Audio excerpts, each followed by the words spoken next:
दोस्तों, क्या आपने कभी सुना है कि सोमवार व्रत की एक ऐसी दिव्य कथा भी है जिसे सुनते ही मन के दुख स्वयं पिघलने लगते हैं।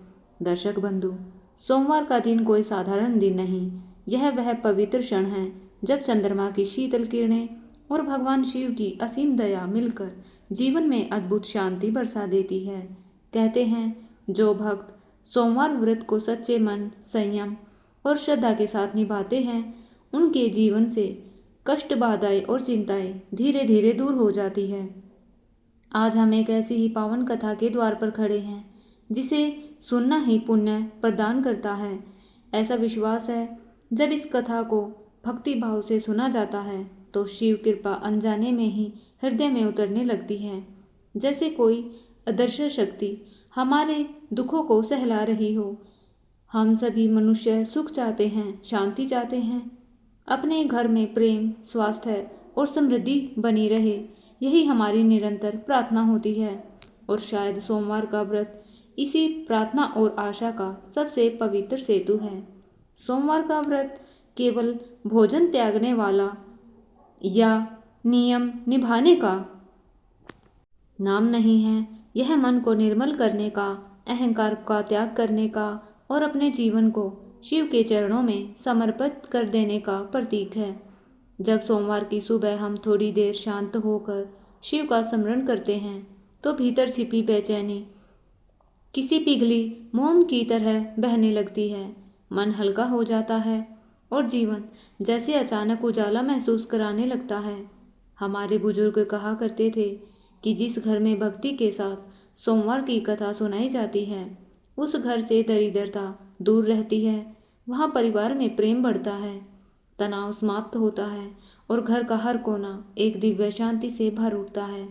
और सच बात तो यह है, दर्शक बंधु, हम सभी का जीवन भी यही चाहता है कि मन शांत हो, हृदय स्थिर हो और शिव कृपा पर हर सांस के साथ बनती रहे।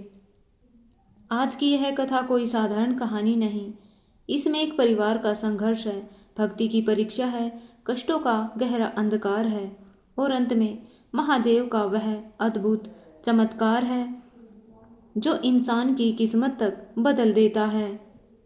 संभव है इस कथा का एक क्षण, एक वाक्य आपके जीवन के किसी प्रश्न का उत्तर बन जाए। इसलिए विनम्र निवेदन है, इस पवित्र कथा को हृदय से सुने, पूर्ण श्रद्धा के साथ सुने, मन में भक्ति की लौ जलाए और अपनी आत्मा को शांति होने दे। आइए दीपक की धीमी लौ को मन का प्रकाश बनाकर भगवान भोलेनाथ का स्मरण करते हुए हम इस दिव्य कथा की ओर आगे बढ़ते हैं। यह यात्रा केवल शब्दों की नहीं होगी, यह विश्वास की, अनुभव की और शक्ति की यात्रा होगी। कौन जाने इस यात्रा के अंत में हमें वह सत्य मिल जाए जिसकी तलाश हम लंबे समय से कर रहे हैं। अब हम सोमवार व्रत की उस चमत्कारी कथा में प्रवेश करते हैं जहां महादेव अपने भक्त की रक्षा के लिए धरती पर उतरते हैं। लेकिन आगे बढ़ने से पहले एक अत्यंत गंभीर बात याद रखना आवश्यक है।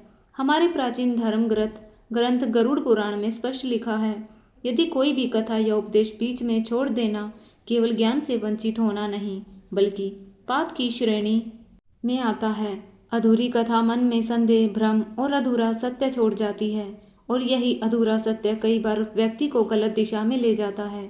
इसलिए आपसे हाथ जोड़कर निवेदन है, इस कथा को अंत तक अवश्य सुने, क्योंकि यह केवल एक कहानी नहीं, यह जीवन का दर्पण है जिसमें आप अपने कर्मों का प्रतिबिंब देखते हैं।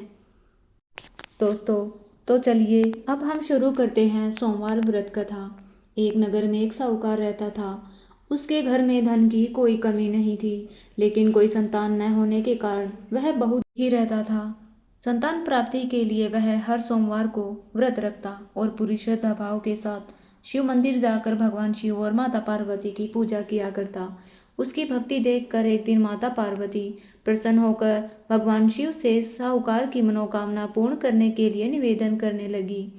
पार्वती जी के आग्रह पर भगवान शिव ने कहा कि हे पार्वती, इस संसार में हर प्राणी को उसके कर्मों का फल मिलता है और जिसके भाग्य में जो होता है वह उसे भोगना ही पड़ता है। लेकिन पार्वती जी ने साहूकार की भक्ति देखकर उसकी मनोकामना पूर्ण करने की इच्छा व्यक्त की। माता पार्वती के आग्रह पर भगवान शिव ने साहूकार को पुत्र प्राप्ति का वरदान दिया, लेकिन उन्होंने बताया कि यह बालक सिर्फ 12 वर्ष तक ही जीवित रहेगा। माता पार्वती और भगवान शिव की बातचीत को साहूकार सुन रहा था, इसलिए उसे ना तो इस बात की खुशी थी और ना ही दुख। वह पहले की भांति शिव जी की पूजा करता रहा। कुछ समय बाद साहूकार की पत्नी ने एक पुत्र को जन्म दिया। जब वह बालक 11 वर्ष का हुआ, उसे पढ़ने के लिए काशी भेजा। साहूकार के पुत्र के मामा को बुलाकर उसे बहुत सारा धन देते हुए कहा, तुम इस बालक को काशी विद्या प्राप्ति के लिए ले जाओ। तुम लोग रास्ते में यज्ञ कराते जाना, ब्राह्मणों को भोजन दक्षिणा देते जाना। दोनों मामा भांजे इसी तरह यज्ञ कराते, ब्राह्मणों को दान करते काशी नगर की ओर निकल पड़े। इसी दौरान रात में एक नगर में जहाँ नगर के राजा की कन्या का विवाह हो रहा था, वे वहां पर रुक गए। लेकिन जिस राजकुमार ने उसका विवाह होने वाला था, वह एकांक से काना था। राजकुमार के पिता ने अपने पुत्र के काना होने की बात छुपाने के लिए सोचा कि क्यों न इस साहूकार के पुत्र को दूल्हा बनाकर राजकुमारी से विवाह करा दूं। विवाह के बाद इसको धन देकर विदा कर दूंगा और राजकुमारी को अपने नगर ले जाऊंगा। लड़के को दूल्हे के वस्त्र पहनाकर राजकुमार से विवाह करा दिया गया। साहूकार का पुत्र ईमानदार था, उसे यह बात सही न लगी और उसने अवसर पाकर राजकुमारी के दुपट्टे पर लिखा कि तुम्हारा विवाह तो मेरे साथ हुआ है, लेकिन जिस राजकुमार के साथ तुम्हें भेजा जाएगा वह एकांक से काना है। मैं तो काशी पढ़ने जा रहा हूँ। जब राजकुमारी ने चुन्नी पर लिखी बातें पढ़ी तो उसके अपने माता पिता को यह सारी बात बता दी। राजा ने अपनी पुत्री को विदा नहीं किया। फिर लड़का और उसके मामा काशी पहुँचे। वहाँ जाकर उन्होंने यज्ञ किया। जिस दिन लड़का 12 साल का हुआ, उस दिन भी यज्ञ का आयोजन था। लड़के ने अपने मामा से कहा कि मेरी तबीयत कुछ ठीक नहीं है। मामा ने कहा, तुम अंदर जाकर आराम कर लो। शिव जी के वरदान के अनुसार कुछ ही देर में बालक के प्राण निकल गए। मृत भांजे को देख उसके मामा ने विलाप करना शुरू किया। संयोगवश उसी समय शिव जी और माता पार्वती उधर से जा रहे थे। पार्वती माता ने भोलेनाथ जी से कहा, स्वामी, मुझे इसके रोने के स्वर सहन नहीं हो रहे, आप इस व्यक्ति के कष्ट को दूर कीजिए। तब भगवान शिव ने मृत बालक के समीप गए तो वह बोले, अरे यह तो उसी साहूकार का पुत्र है जिसे मैंने 12 वर्ष की आयु का वरदान दिया था। अब इसकी आयु पूरी हो चुकी है। लेकिन मातृभाव से विभोर माता पार्वती ने कहा, हे भगवान, आप इस बालक को और आयु देने की कृपा करें, अन्यथा इसके वियोग में इसके माता पिता भी तड़प तड़प कर मर जाएंगे। माता पार्वती के पुनः आग्रह पर भगवान शिव ने उसे जीवित किया और भगवान शिव की कृपा से वह लड़का जीवित हो गया और शिक्षा पूरी करके अपने मामा के साथ अपने नगर की ओर चल दिया। दोनों उसी नगर में पहुंचे जहां उसका विवाह हुआ था। उस नगर में भी उन्होंने यज्ञ करवाने का आयोजन किया।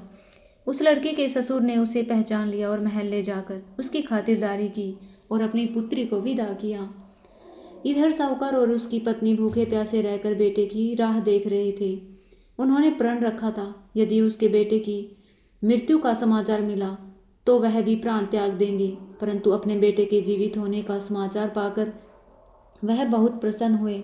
उसी रात भगवान शिव ने साहूकार के स्वप्न में आकर कहा, हे श्रेष्ठी, मैंने तेरे सोमवार के व्रत करने और व्रत कथा सुनने से प्रसन्न होकर तुम्हारे पुत्र की लंबी आयु प्रदान की है। इसी प्रकार जो कोई सोमवार का व्रत करता है या कथा सुनता है या पढ़ता है, उसके सभी दुख मैं दूर करता हूँ और उसकी सभी मनोकामनाएं पूर्ण करता हूँ। भगवान शिव ने कहा, जो कोई सोमवार का व्रत करता है उसके पाप मिट जाते हैं और उसे मोक्ष प्राप्त होता है। जो सोमवार को दूसरों को यह कथा सुनाता है शिवलोक का अधिकारी बनता है। इस कथा का श्रवण मात्र से पापों का नाश होता है, जीवन में सौभाग्य आता है और मनुष्य का चेहरा चंद्रमा की तरह शांत और उज्जवल हो उठता है। अंत में बस इतना ही कहेंगे कि हे भोलेनाथ, जो भी आज आपकी इस कथा को सुन रहा है उसके जीवन के अंधकार को मिटा दो, उसके घर में खुशियों का दीपक जला दो। अगर आप भी सच्चे शिव भक्त हैं तो अंत तक सुनने के बाद हर हर महादेव जरूर लिखिए।